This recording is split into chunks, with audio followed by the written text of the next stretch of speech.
Michael Harris just might be the greatest second half player of all time, but is he actually doing anything different in this year's second half to make you believe he can get a full season like this in 2026? We'll discuss that on today's episode of Locked On Braves, so let's get into it.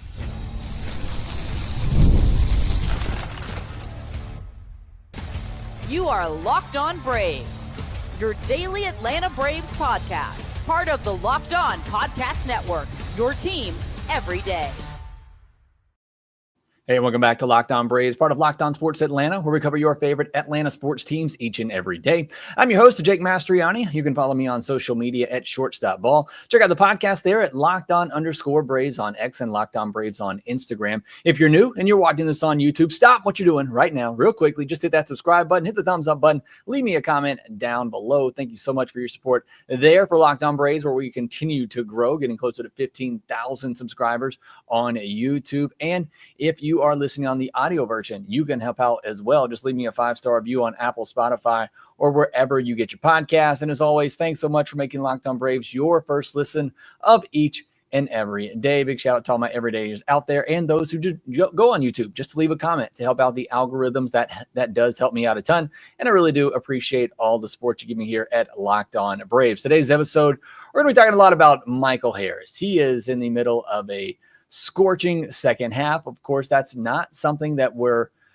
not accustomed to seeing. He usually has some great second half performances, but is this one different? Is this one something that we could see carrying over into 2026 and beyond? Hopefully, we'll decide that on today's episode, and I'll tell you why or why not. This episode is brought to you by Monarch Money. Take control of your finances with Monarch Money. Use code LOCKEDONMLB at monarchmoney.com for 50% off your first year. Now, as I said, we all know, you're a Braves fan, you've been a Braves fan from at least 2022. You all know that Michael Harris is a great second half performer. He has some pretty mediocre starts to even awful starts to the season, like we've seen here lately. But you all know he's normally makes up for it in the second half. In fact, last year, he was maybe the only good hitter towards the end of the season on the Braves team, and certainly one of the few guys who hit in that quick two games in San Diego for the wild card series. He is a great second half player. But what I want to look at today is there's something different. I want to look at the swing decisions. I want to look at the contact profile for Michael Harris in the first half of this year and of this year and years past to see, is he doing something else this season to give you hope that this could carry over into 2026. Now, before we do get too far into this, I'm a little bit under the weather, so I wasn't able to stay up late and join Lindsay on an exciting postcast that he did on Wednesday night's big win. So I apologize for that. I've got to take a sip of water here and cough for a second. There are no edits here on a live episode, so just bear with me through all of that. Let's start out, though, looking at the first half, second half numbers for Michael Harris in his career, because they are pretty wild to look at. And Baseball Reference's career numbers for Michael Harris first half to second half. In the first half, slashing 243, that's an average, 280 on base percentage, 383 slugging percentage in the first half in Michael Harris's career, and a 662 OPS. That is Michael Harris in the first half for his career. In the second half for his career, he's slashing 315, 350 with an 891 on OPS over that stretch for Michael Harris in the second half. I missed slugging in that, but needless to say, it's a very good slugging in the second half too in his career. But you're looking at a guy that's, over 200 points higher OPS in the second half versus first half. He's an MVP. He's an all-star in the second half of seasons. We all know that. And you can break it down by month too. In the month of March, April, it's a 682 OPS. In May, it's 545 OPS in the month of May. In June, 776. In July, 781. August, the best month of his career, 892 OPS. But even September, October, it's an 869 OPS. So Michael Harris has proven, and it's still a pretty young career, and he's still just 24 years old, but it's becoming a trend for him to have these awful to slow starts and then just turn it on in the second half. And let's break it down by year too, because you look at 2022, where he slashed 283 319, 497 in the first half of that season, a 126 WRC plus, and in the second half, a 127 WRC plus. It's the only year where the numbers are pretty similar first half to second half. But what do you remember about 2022? It didn't come up for the first 2 months of the season. So you skipped all of that because you didn't call him up till June. I believe it was around June, beginning of June when he was called up in 2022. So you missed that first half slump, and he just came in on fire from pretty much beginning to end in that Rookie of the Year season. Now, every year since then, it has been a drastic difference between the first half and the second half. In 2023, it's a 101 WRC plus in the first half, so not terrible, but then a 134 WRC plus in the second half. In that, you saw a 299 batting average with balls in play in the first half compared to 378 in the second half. And obviously, you're going to see that throughout all of this. You're going to see that batting average on balls in play shoot up in the second half of the season.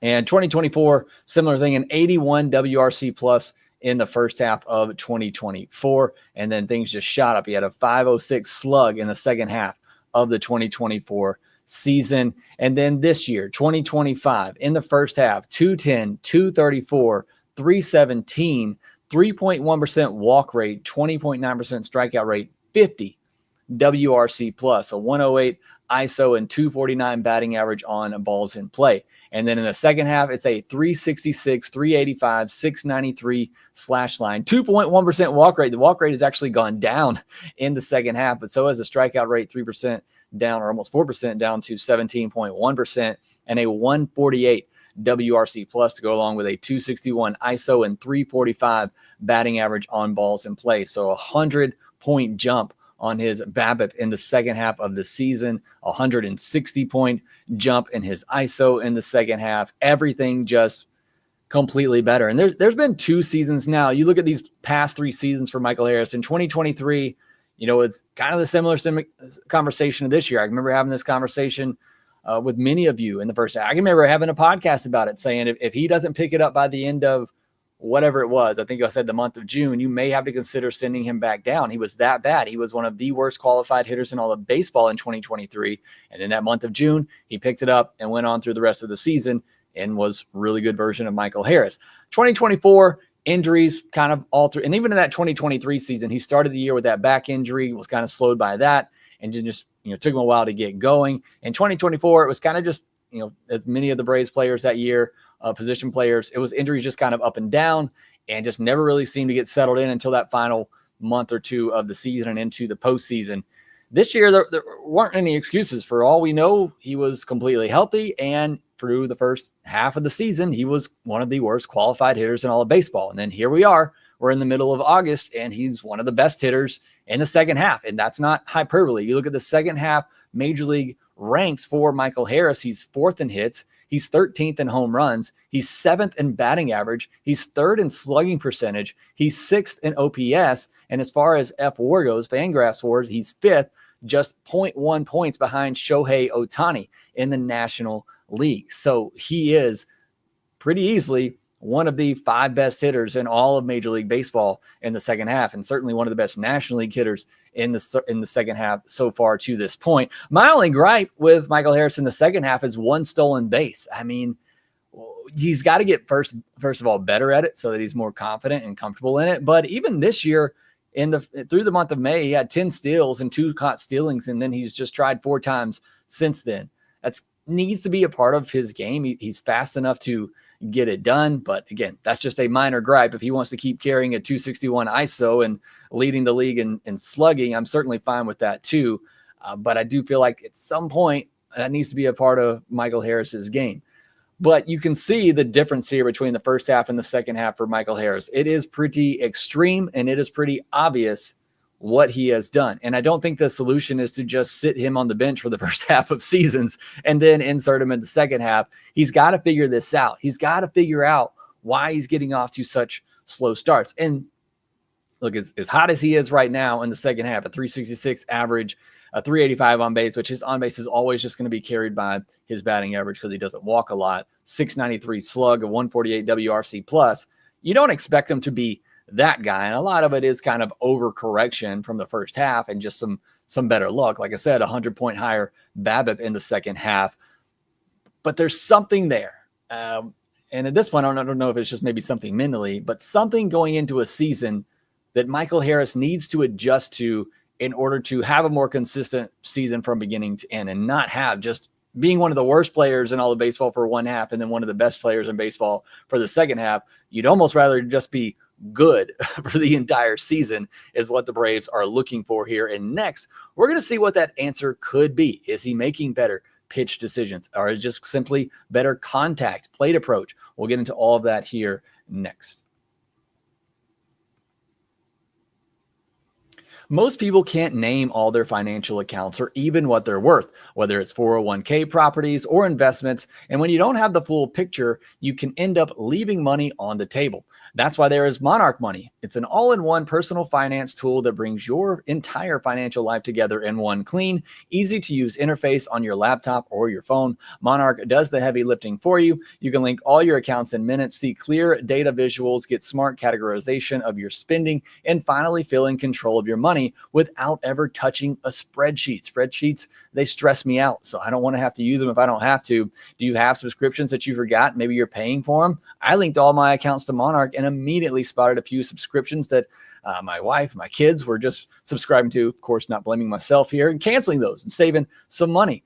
And also, speaking of the spouse, you want to make managing money a lot easier with your spouse and take the stress out of that in your relationship. Monarch Money can help you with that as well. Don't let financial opportunities slip through the cracks. Use code LOCKEDONMLB at monarchmoney.com in your browser for half off your first year. That's 50% off your first year at monarchmoney.com with the code LOCKEDONMLB. One more time, that's code LOCKEDONMLB at monarchmoney.com for 50% off your first year. Thanks as always for making Locked On Braves your first listen of each and every day. Go check out Locked On MLB for your second listen of the day, solely getting you caught up on everything happening around Major League Baseball, all the teams that are actually battling for a postseason spot right now, or maybe some of the teams that are floundering right now, like the New York teams and the Los Angeles Dodgers, who are no longer in first place in the NOS. Wouldn't that be a cool story? You want to check all that out, you can listen to Locked On MLB, plus the guys from MLB Game Night, keeping you caught up with the biggest highlights from each and every day. Let's jump back into the podcast here. And by the way, Locked On Braves will have one more episode this week. We'll have a mailbag episode on Friday. Look for a post from me on LockedOn_Braves on X on Friday morning. Submit your question to that post to be answered on Friday's mailbag episode. So we talked about Michae Harris and the extreme splits between the first and second half. But what is driving those changes? Why is he so much better in the second half? Let's start by looking at swing decisions. And we're only going to take a look at swing decisions this year. And that's been the biggest hang up, at least for me, with Michae Harris his entire career. I know he's never going to have an 8 to 10% walk rate. I'm not going to say never, but we know that's just not his game. He is somebody that's going to be aggressive. He's not going to walk a lot, but he's usually also not going to strike out a lot either. But where I've always hoped that he can grow as a player, and why I've always been pretty excited about his potential as an all-star, is that if the swing decisions do get better and the plate approach does get better, he makes so much good contact in the zone. If he can just stop chasing so many pitches, he could be an all-star player. And so I wanted to take a look at the first half of this year, the second half of this year, to see, are the swing decisions getting any better?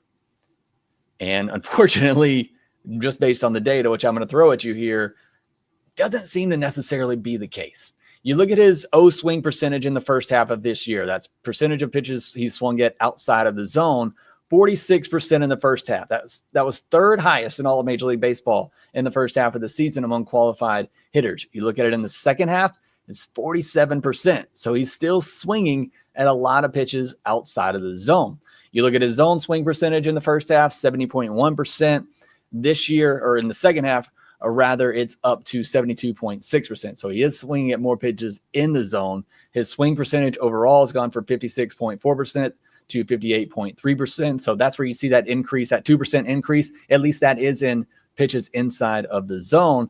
The outside the zone contact percentage, 63.4% to 62.4%. So making a little bit less contact with pitches outside the zone, which is actually a good thing, in my opinion. I think that's what hurts Michae Harris so much, is that he makes so much contact with pitches outside of the zone. It's a lot of weak contact.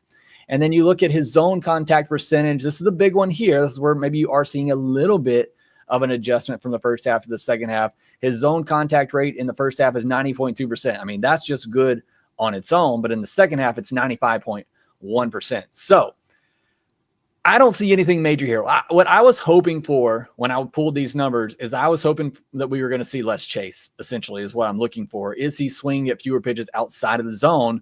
And that just doesn't seem to be the case. It still seems like he is swinging at as many pitches outside of the zone right now as he was in the first half of the season. And that tells me that it's not necessarily the swing decisions.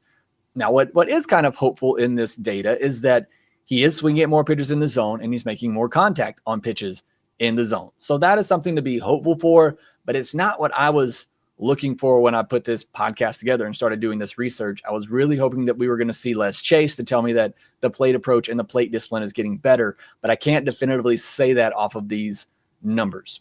So if it's not the plate discipline, if it's not the plate approach, then it's got to be the type of contact.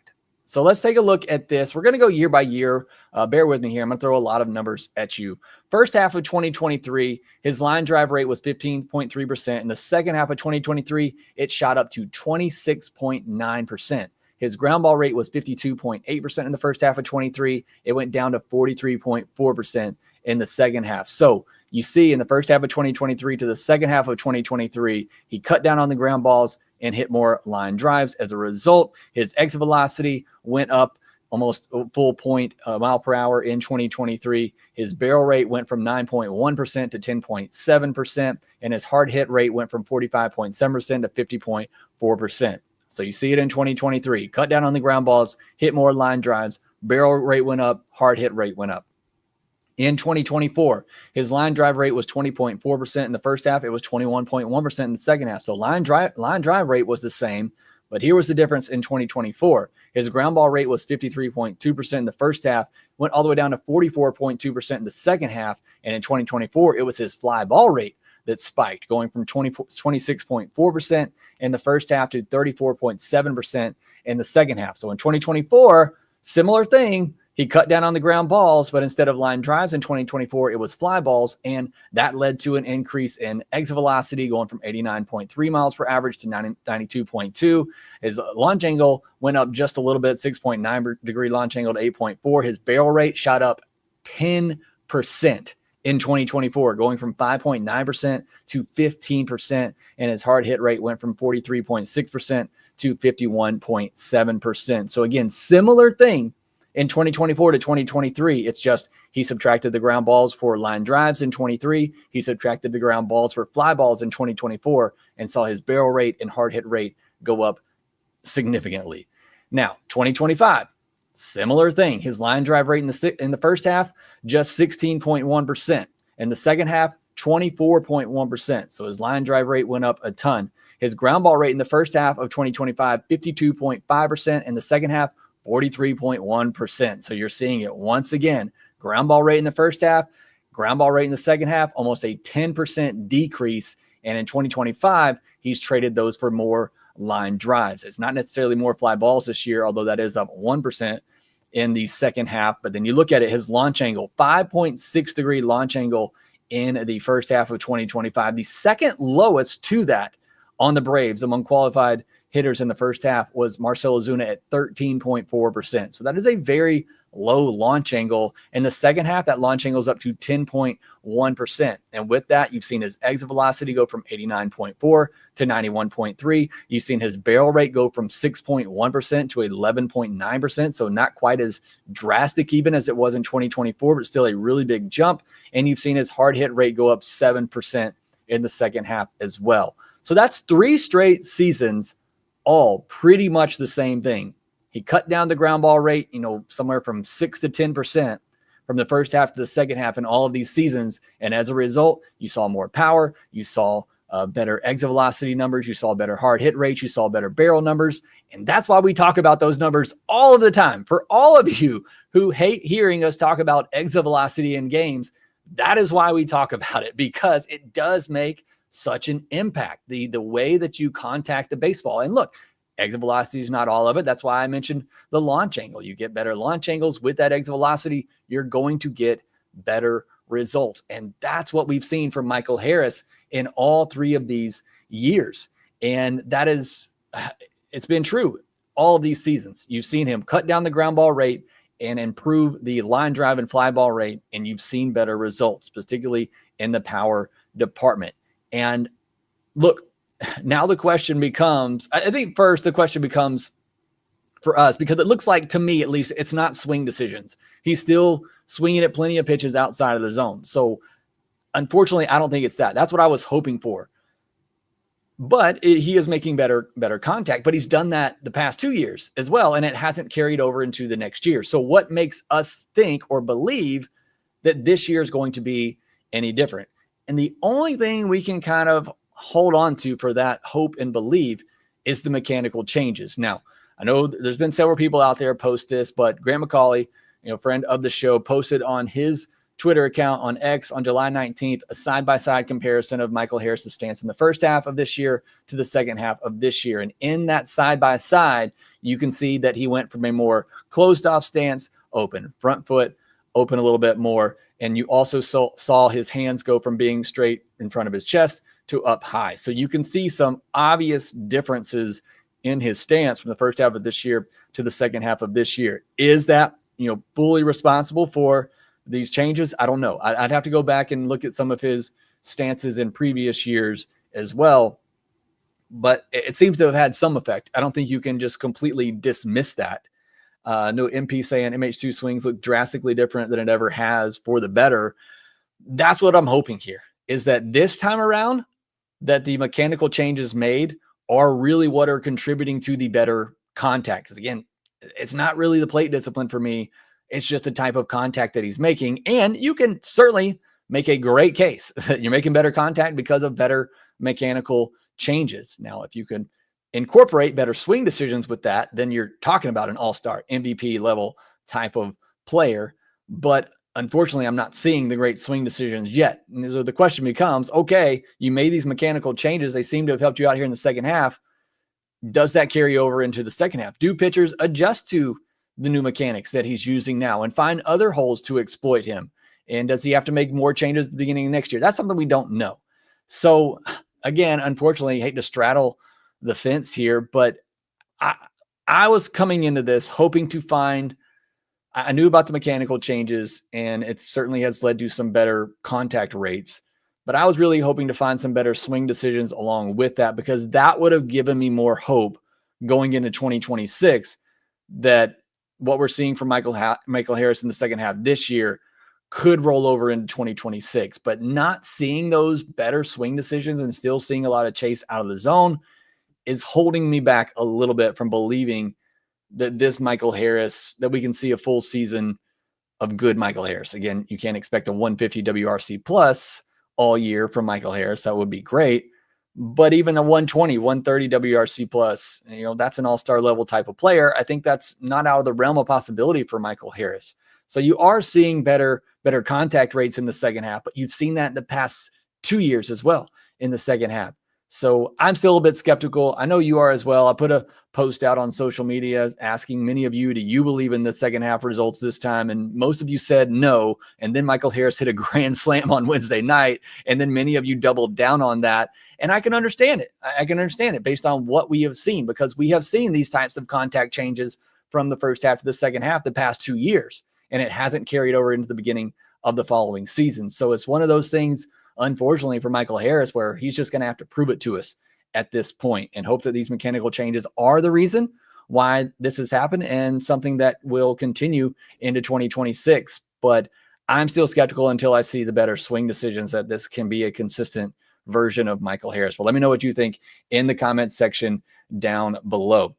All right, next we'll get into that crazy game for Wednesday. I'll give you my quick comments on it and set you up for the rest of the week and the latest news. No more Cookie Carrasco. We'll get into all that here next.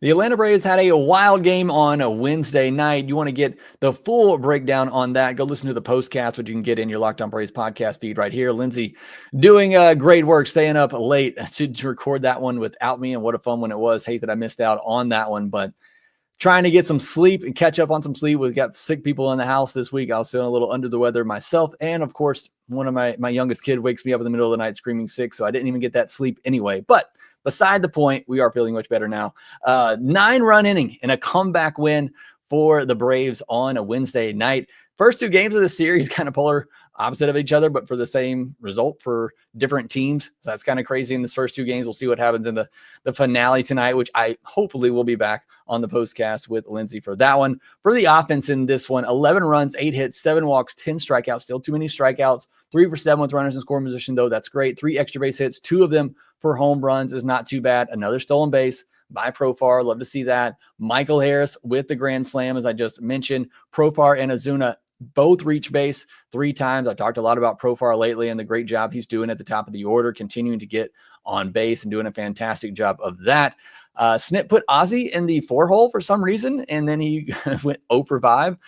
Eli White went 0 for 4 with 4 strikeouts. We may have run out on that, but Ronald should be back hopefully this weekend. And then a great job by the bullpen in this one. Obviously, Carlos Carrasco, bit of a rough start. But the bullpen coming in, doing a great job of not letting the Mets back in it and giving them any type of hope after the offense put up a big 9-run inning. So great job by the bullpen.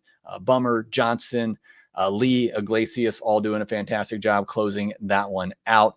Now, I mentioned Carlos Carrasco. The Braves did designate him for a assignment and called up Hunter Stratton. I don't mind the taking the chance on Carlos Carrasco. I think it made sense for where the Braves rotation was, but clearly you can't be blowing up the bullpen. I mean, the hope, as I said, when you get a Carlos Carrasco and an Eric Fetty, is that you hope that they can at least grind out 5 or 6 innings for you, even if they're giving up 4 or 5 runs.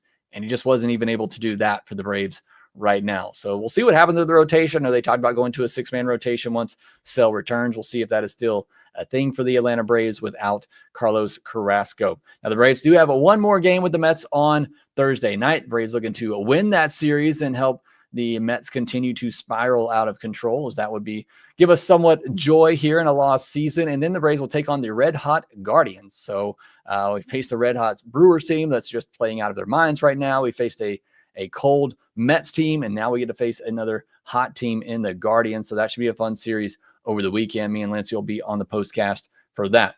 That'll do it for this episode of Locked On Braves. Thanks so much for joining me here today. Larry Day, Gator Fanatic. Got college football season coming up here soon. Mass Boost, NP, Carlos Ray. Larry says, great show. Appreciate you for that. Todd Twillian here. Appreciate you for coming in. Todd Twillian says, aren't all the Braves core hitters very streaky? Yeah, I think you could say that outside of maybe Ronald, who's just, he might have a cold week or so, but usually isn't that streaky. But Riley can be very streaky. Olsen, Ozzy are all very streaky. You just hope they're not all cold at the same time. But thank you all for joining me here live on today's episode. Again, me and Lindsay will be back with the postcast tonight. So make sure that you're subscribed here to Locked On Braves, where you get that postcast. Make sure you rate, review, and subscribe to the Locked On Braves podcast wherever you get your podcast. And we will talk to you next time.